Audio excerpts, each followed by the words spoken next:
Hi there. Today I want to share with you the story of Our Lady of Guadalupe. This is in honor of her feast day, which is December 12th.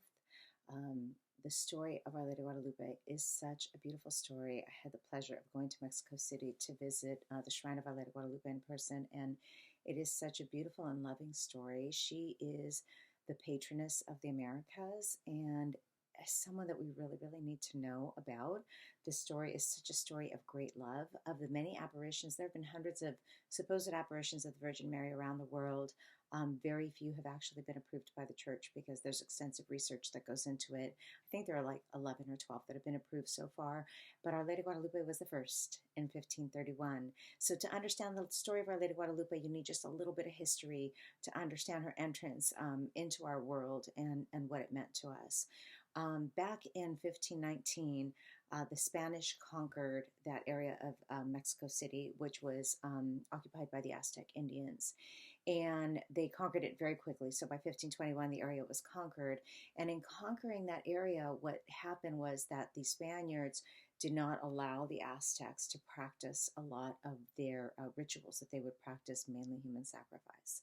So the Aztecs were not bad people. They were just practicing what they knew and what they believed. And they did believe that human sacrifice was necessary, not just even for the harvest, but even just to keep the sun rising in the sky and the moon coming out at night and the stars. They believed that human sacrifice was necessary for that. And like many civilizations with the Indians, they believed that Mexico City was the center of the universe. So there were quite a lot of human sacrifices taking place. So when the Spaniards came in and stopped them from practicing these human sacrifices, and the sun still came out, and the moon still came out, and the stars still shone, the Indians were feeling very defeated. I mean, not just defeated by the Spaniards, but defeated in not understanding what was it with their gods, that they were not doing what they were supposed to do, yet they were still coming out, and they were very, very confused. At the same time, you have the Spanish missionaries coming in, the missionaries of the Catholic Church trying to convert the Indians to no avail. Originally, they only sent four. Um, Missionaries, of two of which passed away and they were not being successful. Then they sent a series of 12 to try, like the 12 apostles, to try to convert the Indians, again to no avail. So it was a really crazy time. The Bishop Samarga at the time, really had lost all hope and had literally sent a letter to Rome that said, if God himself does not get involved in this and put his hand in this, all hope is lost. We are going to consume the Eucharist and empty the churches and leave. And that is where they were by the year 1530. So the Catholic Church was just about to abandon the area entirely. 1531 rolls around. December 9th, 1531. You have Juan Diego, who was an Aztec Indian converted to Catholicism in his 50s. He had already lost his wife and he was living with his uncle in that community. Respecting your elders, taking care of your elders was very important. And his uncle, Juan Bernardino, was his only living relative. So he was living with Juan Bernardino. December 9th, he was on his way to catechism. And on his way to catechism, he's passing Tepeyac Hill. And on the hill, on Tepeyac Hill, he hears this beautiful music coming from the hill. Now, it's important in the story to understand that two things that resembled truth, beauty, things that were spiritual to the Indians were music and flowers. So he hears this music coming from the hill and he goes into this dissertation saying, how is it that I hear this beautiful music? How is it that this heavenly thing has come to me? So he knows something special is happening. He doesn't understand what it is. So he goes to the hill, and on the hill, he is greeted by Mama Mary. And I have to read to you exactly what she says to him because it is so beautiful and so meaningful in this story and why she appeared and what this appearance was all about. When she greets him, she calls him Juan Diegotzin, which in like Hispanic cultures would be like saying Juanito, Juan Dieguito, like my little boy, my little precious one. They have this beautiful, precious, loving, he refers to her as my little girl, this precious, loving relationship. And she says to him this, Know, be sure, my dearest and youngest son, that I am the Holy Virgin Mary, Mother of the only true great God who gives us life, the inventor of life and the creator of people, the one in whom all things exist. Lord of heaven and earth, I wish very much that a sacred little house be built here for me, in which I will show him, I will exalt him, and I will make him manifest. I will give him to the people by all my personal love, in my compassionate love, in my help, in my salvation, because I am truly your compassionate mother, yours and of all the people who live together in this land, and of all the other people of different ancestries. Those who love me, those who cry to me, those who seek me, those who trust me, because there I will listen to their weeping, their sadness, so that I can remedy, cleanse, and nurse all their troubles, their miseries, their suffering, and bring about what my compassionate and merciful love is trying to do. Go to the resident of the Bishop of Mexico, and you will tell him how I am sending you, so that you may reveal to him that I very much wish him to build me a house here, to erect my temple for me on this hill. You will tell him everything, all that you have seen and marveled at, and what you have heard, and know for sure that I will be very grateful and reward it, that because of it I will enrich you, I will glorify you, and because of it you will deserve how I will reward your efforts, your service, in going to present my requests on my behalf. Now, my dearest son, you have heard my word. Go complete the mission. This apparition was an apparition of love. And she came in that dissertation. We heard how much she loves us, her merciful heart, and what she wants for us, right? She says to him, build a little house, my temple. She refers to it as a temple. And that's so important because in the Indian civilization, when you establish a temple in an area, you established a new civilization.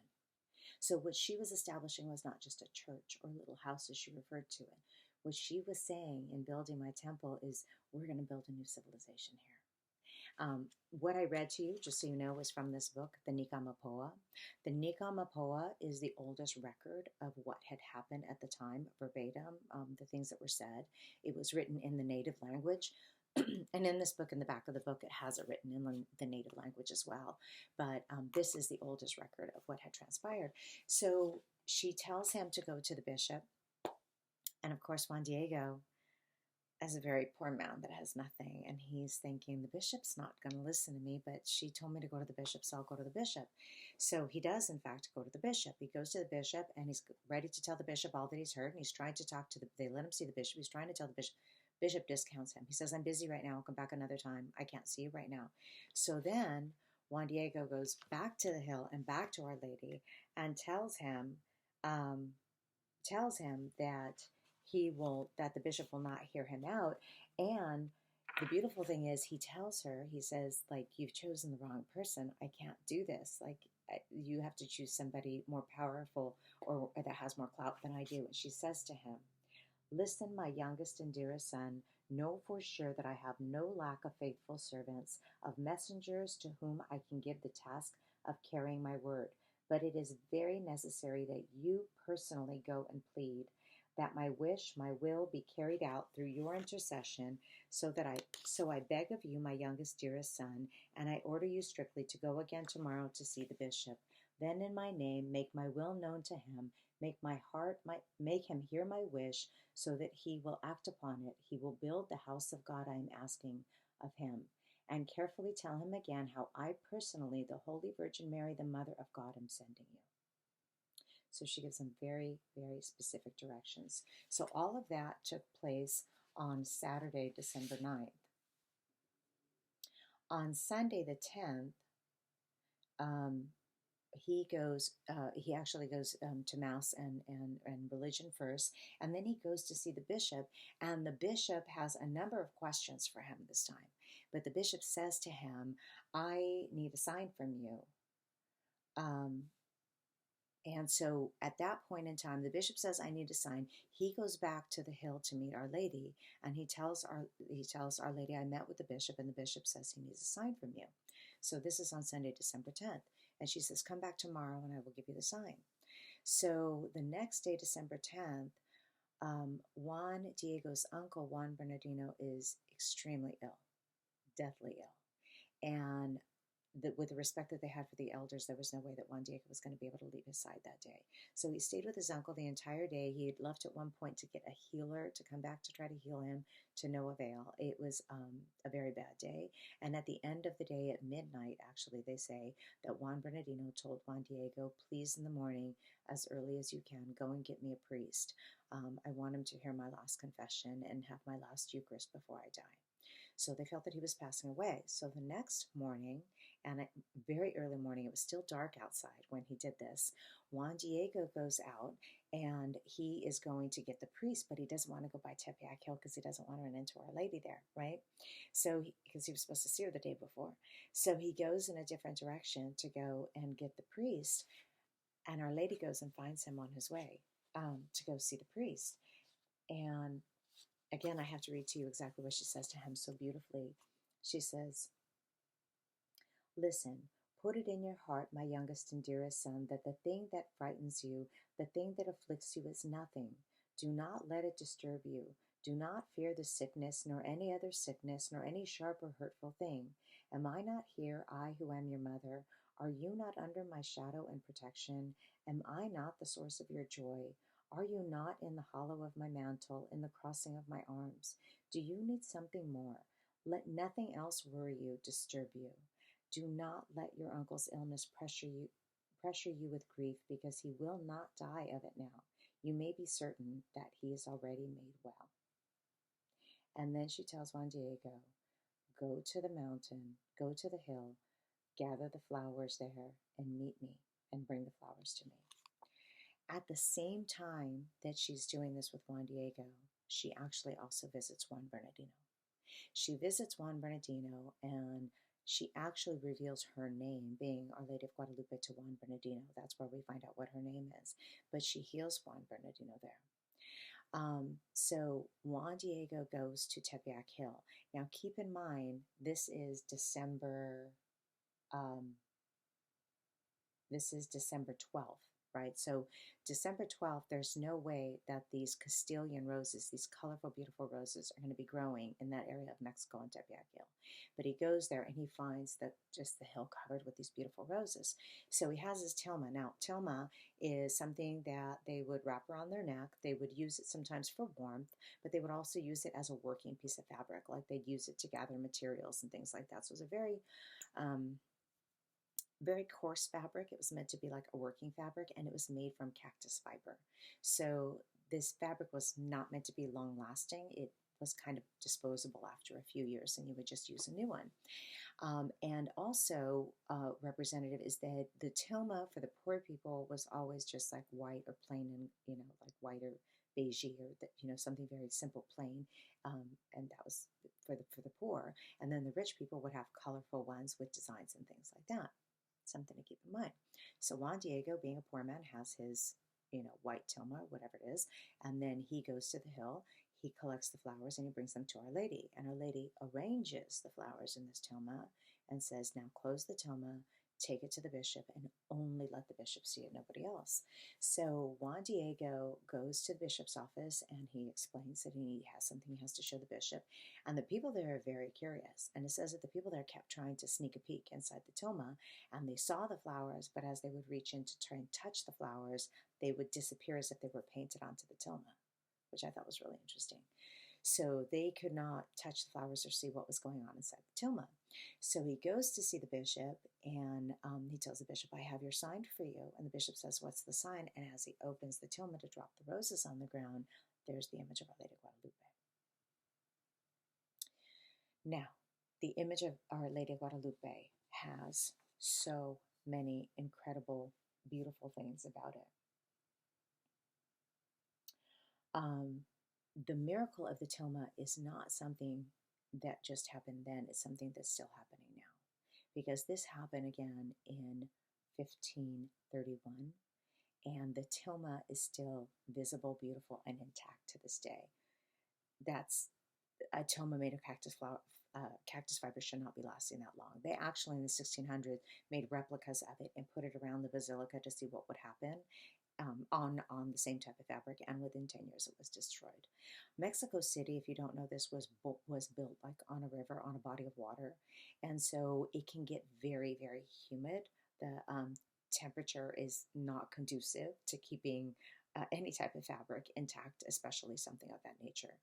So we have that miracle of the tilma, and then after, I'll explain to you the message within the image, but after Mama Mary appeared, um, and the miracle, and that miracle took place with the bishop, you had like nine.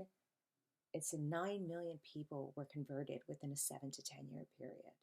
So here was a time and period when the bishop had lost all hope. It seemed like all hope was lost, and then something so beautiful took place. Now the tilma, in addition to what I told you, it was right now it's behind bulletproof glass. I'll tell you why in a moment, but it was left uncovered for 115 years. So uncovered where it was exposed to the elements, exposed to the smoke of the candles, people, like I said, the humidity, people were touching it, touching their rosaries to it, all sorts of different things, and it was not destroyed. There was even, I believe it was in the 1600s, where somebody was cleaning it, and they had spilled some sort of an acid, and you can actually see on the painting where the acid, like there was an acid drip just right along the side. If you look at the painting up close, you can see a little bit of it. And it did not destroy the painting. It did not destroy the color. It was another miracle. And then the other miracle that took place is that I think it was in 1921, they said that somebody had brought a basket of flowers up to the altar. And this is when it was uncovered. And that basket of flowers had a bomb in it. And they set off a bomb trying to ruin the tilma. When you go to Mexico City, if you go to the shrine in the church there, they actually have a big bronze crucifix that's like yay high off the ground, that is completely tweaked, completely bent from that bomb. But the image again was still intact, was not hurt. And but because that bomb is why they ended up putting it behind bulletproof glass. The one of the other miracles of the tilma is that if you check the temperature of the tilma at any point in time, it is 98.6 degrees. Just so interesting. So now talking about the image in the tilma. Why is that image? Why did it speak to the Indian people? I mean, we know that, and keeping in mind that music and flowers, like I said, was sacred, and his story, Juan Diego's story, started with the music and ended with the flowers, right? But the Indian people, images would speak to the Indian people so greatly, and that's why this was so impactful. So when she comes in the image, when you look at the image of Our Lady Guadalupe, the first thing you notice about her is she looks very different, her skin coloring compared to most images that you see of Our Lady. That is because in this image she is what they refer to as mestiza. And mestiza is half Spaniard, half Indian. Here's the interesting thing. Mestizos at the time, the only mestizos in that day and age, were still children. There was not enough time span for those mestizos, the children born of Spanish and Indian couples, that they had grown. They were only children, and they were outcasts because they were not really fully accepted by the Indians. They were not really fully accepted by the Spaniards. So for her to come as a mestiza, as one of the most outcast race, if you will, showing them that I am not just a mother to you or a mother to you. I am a mother to both of you, and you are brothers. You are not enemies. I am a mother to everybody, to all nations. The other thing you'll notice about her in the image is that she has her head down, and that having your head down and kind of turned to the side. So with Indians, you would do this in respect of lending someone your ear, but also having her head down tells them that she's not a god, but she's answering to a higher power. It's in humility. We see that her hands are in prayer. But the other thing that's really interesting is you see that her knee is bent. If you look at her gown, you can tell one knee is bent. And when the Indians would pray, they would pray and dance. And having her knee bent, you can see that she's in dance as she's praying. So she's praying kind of in their language, speaking to their hearts. Around her neck, she has a brooch, and the brooch has a cross, which tells them that she's consecrated to God. Her hair is down instead of in braids, which would tell them that she's a virgin. Virgins would wear their hair down. She has a short black belt around her waist. And I think this is the only image of Our Lady that you see with this short belt. A lot of times, like with Lourdes, there's a long belt and belt. This is a short belt, a short black belt, and it's worn up high. That for the Indians meant that she was pregnant. And then, I mean, I could go into the whole flower pattern on her gown. Every single piece of it tells a story, but one of the most important pieces is right on her belly. There's a four-petal flower that's almost like an X. It's shaped like an X. That represents a deity, and it's right on top of her belly to tell them that this is where God is. Her mantle that she's wearing is almost like, um, it's like a blue-green type of a color. That particular color at that time was only meant for royalty. It was only meant for very special people because the blue represented the sky and the ocean, and the green represented life. So it was a very, very important, powerful color. And what's really crazy is all those stars that you see on her mantle, they did research and they line up exactly with the constellation in the sky that night, because remember, he left his home before sunlight. He left his home during when it was still dark, when he went to meet Our Lady, and those stars match up with the stars in the sky. In addition to that, you have behind her the sun. That is what's happening. She is eclipsing the sun, and she's standing on the moon, and this is why the crescent moon under her feet is black, because of the eclipse. Eclipsing the sun, standing on the moon.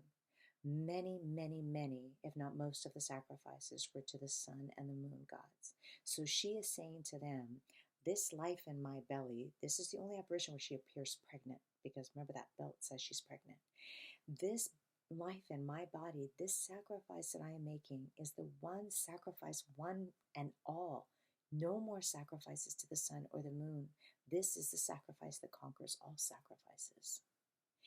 And then what's also interesting with that sun, I didn't realize that those scallops around the sun is the clouds on the outside, because she's coming from heaven. So that is why they're scalloped. She's coming, those are the clouds around her.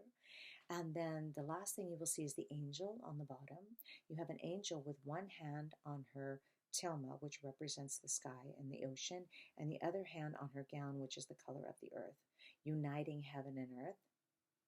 And the Aztecs also believed that the angels would lift our prayers to heaven, and this is why we have the angel that is underneath her there. So that is explaining the image as a whole. I told you about some of the miracles of the tilma and how it is still a miracle really to this day. It is the most visited the most visited Catholic shrine anywhere in the world. It's more visited than St. Peter's Basilica in Rome. So it is really such a beautiful thing to see. As I realize, as I had mentioned before, she is the patroness of the Americas as well to all of us. But the thing that I really hope that we get from Our Lady of Guadalupe is a message of love. With all the other apparitions, when you look at them, there's a lot of times messages of warning or messages of need of repentance and things of their nature. But this particular apparition was strictly an apparition of love. It was an apparition of hope. All hope had been lost in that civilization, and she brought hope where there was no hope. God sent her. Mary in and of herself is not divine, right? Mary was just a human woman, just like me and all other women out there. She was just a woman, a beautiful, perfect woman, but just a woman. But because she said yes to God, she gave God her yes. He used her in the most incredible, miraculous way. I mean, now in this season of Advent, as we prepare for the coming of our Lord, I mean, imagine if she had not said yes, right? So her yes to God, then she turns to Juan Diego, who's so reluctant. He says, I can't. And she says, yes, it's you. You're the one that's chosen. And he says yes. I'm hoping in the season of Advent, I'm hoping in this story, you can reach into your heart and ask yourself, what is it that God is asking of you? And can you say yes to that? Because your yes can change the world. It can change people's lives. And it may be something small. Every day we should wake up and ask ourselves, Lord, what is it that you want from me today? Who is it that you want me to talk to? Who is it that you want me to visit? What is it that you want me to do, Lord? Because that yes makes all the difference in the world. That yes is what is going to bring hope to others, love to others. Um, we need to learn to be able to love radically. That's what Our Lady wanted to show us in that apparition of Our Lady of Guadalupe. Love conquers all. We know that. But we need to be able to love radically. And I say in this day and age, it could be probably in any day and age, that we can look around and see that people can hate radically very easily. So the only way to combat hate is with love. The only way to combat darkness is with light. You know, I had heard somewhere one time, there's no such thing as darkness. There's only the absence of light. And the absence of light is the absence of God. And a lot of times in situations, God's not in the mix, but He's in you. He's in you. He was placed into your soul, that light of Christ at baptism. He is in you. And if you take that tiny little light and let it shine, that tiny little light out into the world, and everybody can take their tiny little light out into the world, imagine how we can light it up with love and hope. This message with Our Lady of Guadalupe is a message of trust. We cannot ever lose hope. All things are possible with God. And when we don't see an answer and we think there's a brick wall in front of our face and we can't go anywhere, we got to get on our knees and pray. Because for God, there are no brick walls. He can break through any of those walls, just as He did with the Spaniards and the Indians. He took a situation with two civilizations that hated each other, and brought them together in brotherhood to love one another and unite. The message of Our Lady Guadalupe is such a beautiful message. I hope that you've enjoyed this. I want to share a couple more resources with you if you want to learn a little bit more. There's a documentary called Guadalupe, the Miracle and the Message. A lot of what I shared with you today is from that documentary. It can be seen on YouTube, I think Amazon Prime, and a lot of other platforms. It's about an hour long. I would highly recommend, if you want to know more about Our Lady of Guadalupe, that you do watch that. As I mentioned to you, the Nika Mapoa, this is a very, very short book that you can read, and it has kind of all the facts and goes through the timeline. And then if you really want to dig in and go deep, this book is also available on audio, and it's called Our Lady of Guadalupe, Mother of the Civilization of Love by Carl Anderson and Eduardo Chavez. Now, Carl Anderson and Eduardo Chavez are also the ones responsible for that documentary that I mentioned that's done by the Knights of Columbus. I would highly recommend that you dig into it a little bit more. Spend some time with Our Lady Guadalupe because she loves you. She loves you. She's your mother. She wants to wrap her mantle around you and take care of you, just as I said in that opening when she told him, everybody who comes to me, I want to care for them. And I don't ever want you to forget that. So I hope you enjoy the rest of your Advent. I hope you enjoy the feast day of Our Lady of Guadalupe on December 12th. And I hope to see you again soon.